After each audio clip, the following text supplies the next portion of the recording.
Lain-lain lang gid ni ang isulti ni Hesus, usahay makapadasig, usahay sad makapaluya.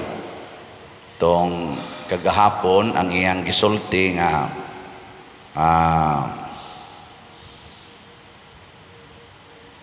ang inyong kanang sa tiyang gingon sa nag-una ni nga gililong sa Ginoo ang mga maayong butang, ang Dios nung butang gikan sa mga maalamon. Ya kadto sang mukuyog niya nga di magsigig reklamo, di magagad sa ilang kaalam, mosunod lang gyud tungod sa gugma ug pagtuo. Iya sang isaaran karon nga iyang papahulayon. Siya mao ang pahulay. Lingiyay mong tupad nga nakapahuway na ka, maayo ra imong pahuway. Daghan kayong mga tawo way pahuway tungod kay nagsunod sila sa ilang kaugalingon. Muna sa atong tubag sa Salmo, ningon tagikan sa langit, midungaw ang Ginoo. Asa man siya nidungaw? Sa yuta. Nganong nidungaw ang Ginoo sa yuta, ang pasabot ani, miduko siya, mitanaw ug mihatag sa atong mga panginahanglan. Dili ta niya pasagdan, dili ta niya biyaan. Mao man bitaw diri sa atong unang pagbasa, hapsay ang dalan sa mga matarong, patag ang dalan nga ilang agian. Ang Ginoo mao ang makahatag natog katarong, unya ang atong mga gitawag natog mga atubangonon nga mga butang sa kalibutan, hapsay og patag, gaan, sayon, basta kuyog nato ang Ginoo.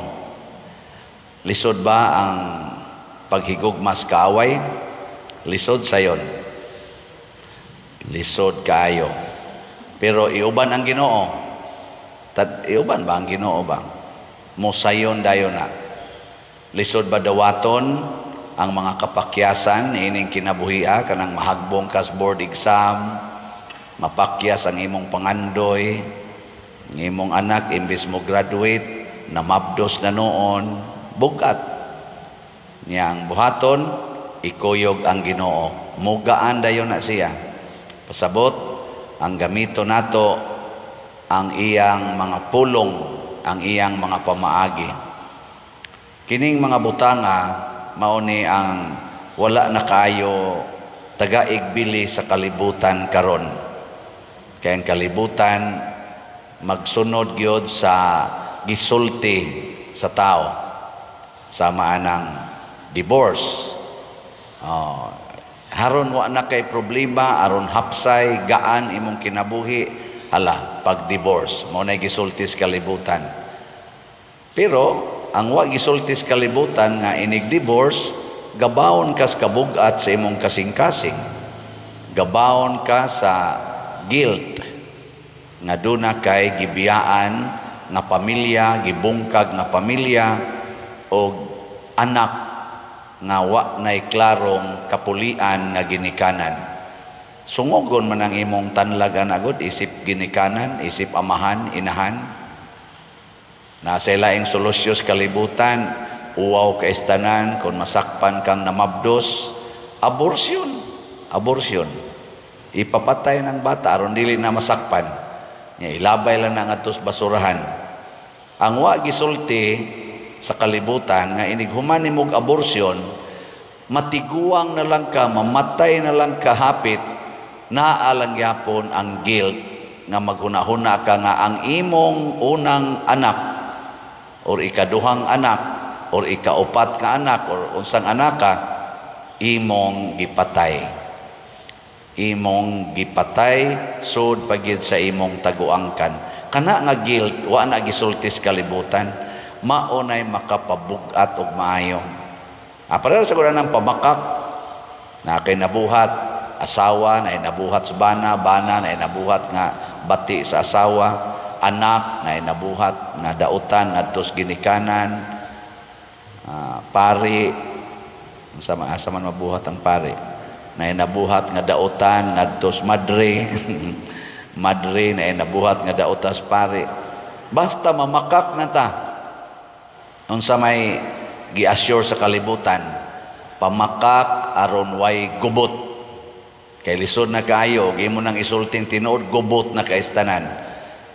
Pero ang wa gisultis kalibutan nga, kung mamakak ta, dili na ta relax sa atong kinabuhi. Kanunay na tang magpanglingi, o managana, o mabalaka, kay basig mahibaw-an unya ang kamatuoran. Torturo na kaana, mo nang uban din nakatuog. Mo na ingos si susunda ko ninyo. Nya unsaon man nato siya pagsunod, ingon siya, duol mo nako kamong mga gikapuyan o gibugatan sa inyong mga gipasan o papahulayon ko kamo. Pero doon na siya gisulti dinhi, isangon ang akong yugo o sunda ninyo ako. Kanang yugo kana man ang ibutang skabaw bitaw, kanang ibutang dinis liog nya moy hiktan sa load aron igbunlot nya sunda ninyo ako. Ang sunod man ang kabaw ngadto padung sa amo nya iya din gipasabot dire, sayon ang yugo nga akong ihatag kaninyo ug gaan ang ipapasan ko kaninyo. Sayon ang yugo, gaan ang atong pasunon.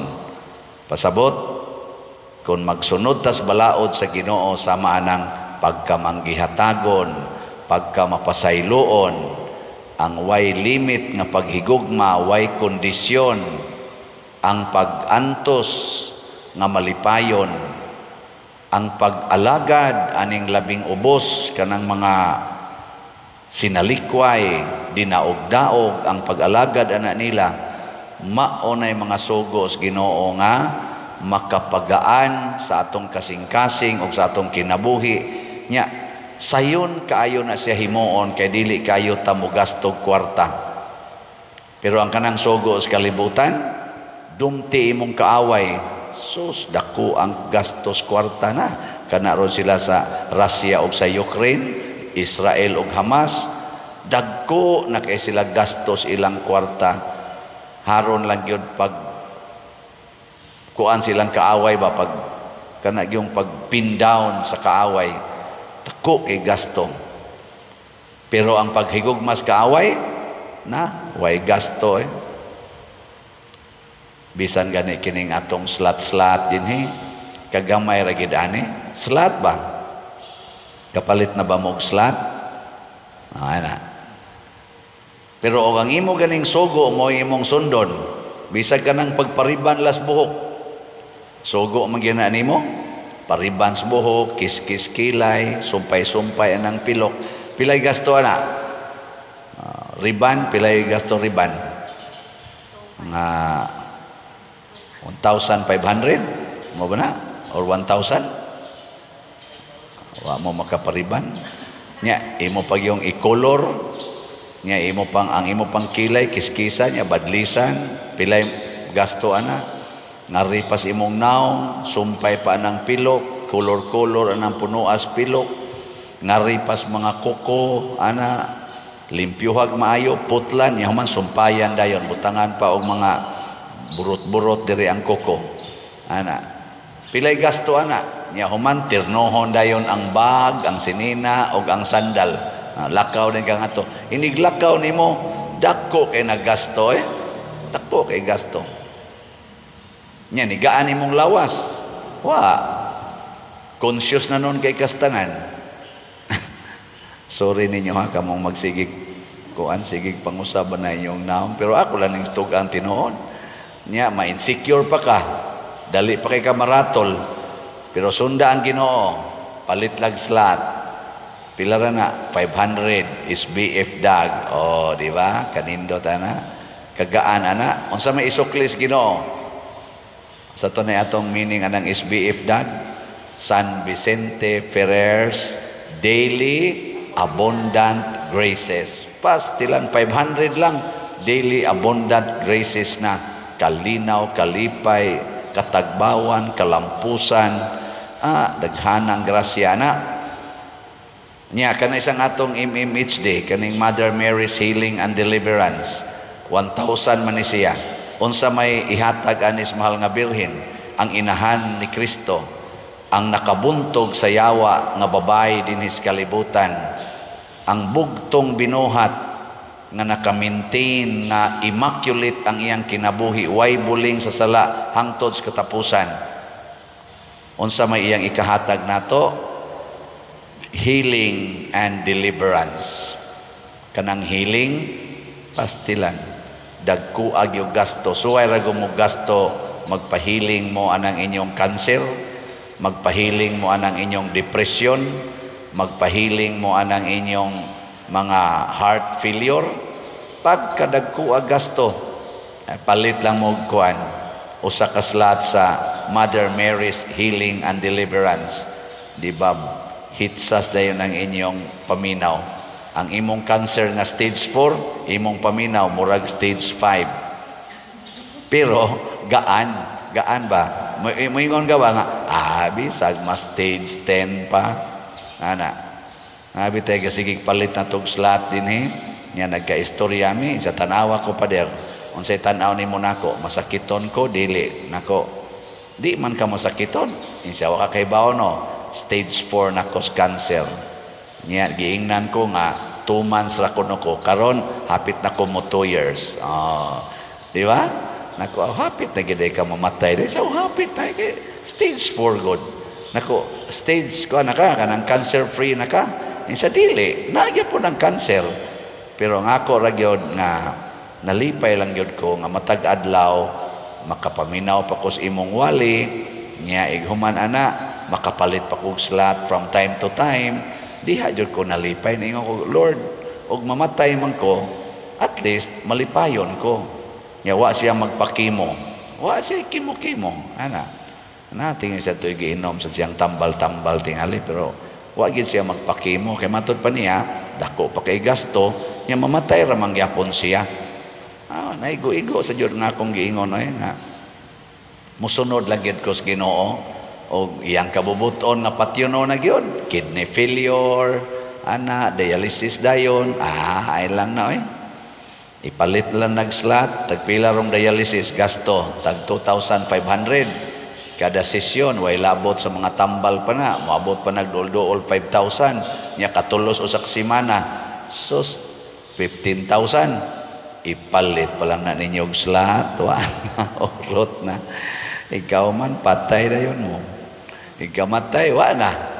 Ang sa naman, malinaon. Pero naabayay milagro nga himuon ang Ginoo nga dili nato masukod.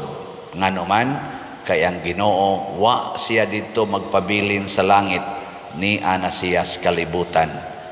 Gikan sa langit, midungaw ang Ginoo sa yuta. Ang Ginoo nga gamhanan kaayo, nga way imposible kaniya, ni tan-aw, miuban, mikuyog og miluwas kanato. Muna parte na ganig simbahan, parte na ganig sugo os Ginoo, di gid ta magpanagana. Bulahan to ang nagsunod sa sugo os Ginoo, kay mainyo gyud ang kinabuhi nga sayon og gaan.